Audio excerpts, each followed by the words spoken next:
प्रदेश में 9 सीट पर होने वाले विधानसभा उपचुनाव को लेकर बिगुल बज चुका है।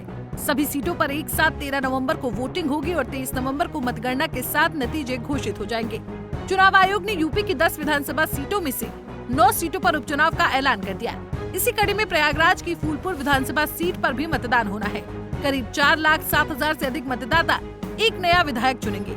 अगर 2022 के विधानसभा चुनाव की बात करें तो भाजपा के उम्मीदवार प्रवीण पटेल सपा प्रत्याशी मुस्तबा सिद्दीकी से 2,700 वोट से ही चुनाव जीत सके थे।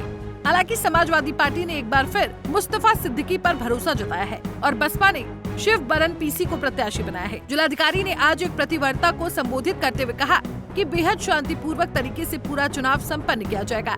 साथ ही जो भी आचार संहिता का उल्लंघन करेगा उसके खिलाफ कड़ी कार्रवाई की जाएगी। तो डिटेल में कार्यक्रम निर्वाचन का जारी कर दिया गया है। हमारे जनपद में फूलपुर विधानसभा में उपचुनाव होना है और उसके लिए आचार संहिता कल से लागू हो गई है।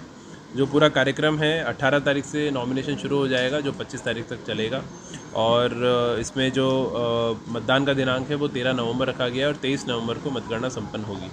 जो हमारा मंडी समिति मुंडेरा है वहाँ से हमारी पार्टी रवाना होगी और वापसी में हम लोग वहीं पे ईवीएम को रिसीव करेंगे और हमारा जो मतगणना का कार्यक्रम है वो भी वहाँ पे संपन्न होगा। 4 लाख से ऊपर हमारे मतदाता हैं और 435 हमारे बूथ हैं जहाँ पे ये प्रक्रिया पूरी तरह संपन्न होगी।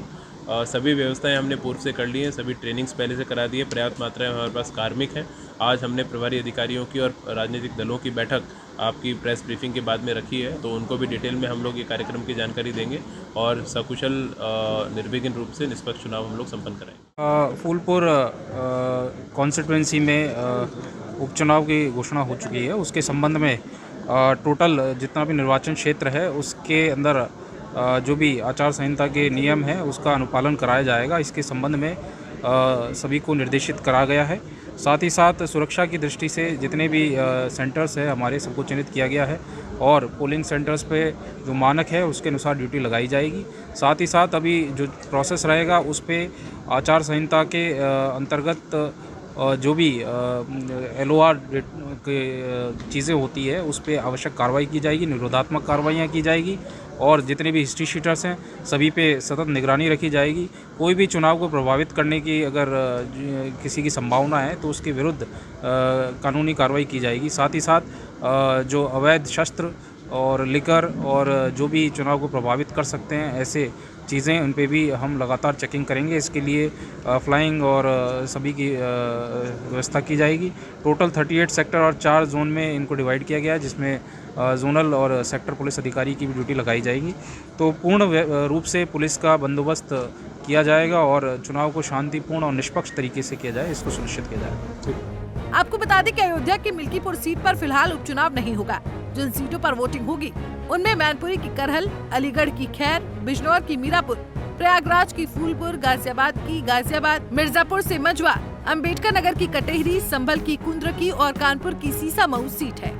उत्तर प्रदेश में होने वाले उपचुनाव में प्रयागराज के फूलपुर विधानसभा सीट भी है। हालांकि अगर हम उत्तर प्रदेश की बात करें तो 9 सीटों पर चुनाव होने वाला है।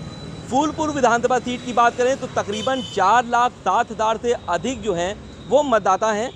अगर हम बात करें बीते 3 विधानसभा सीटों के परिणाम की तो एक बार समाजवादी पार्टी ने जीत का परचम लहराया जबकि पिछले 2 बार से लगातार भारतीय जनता पार्टी जीत रही है। ऐसे में इस बार के उपचुनाव में सबसे बड़ी चुनौती समाजवादी पार्टी की रहने वाली है क्योंकि लगातार 2 बार भारतीय जनता पार्टी ने जीत दर्ज की है। ऐसे में समाजवादी पार्टी चाहेगी कि इस बार वो ज़रूर जीते।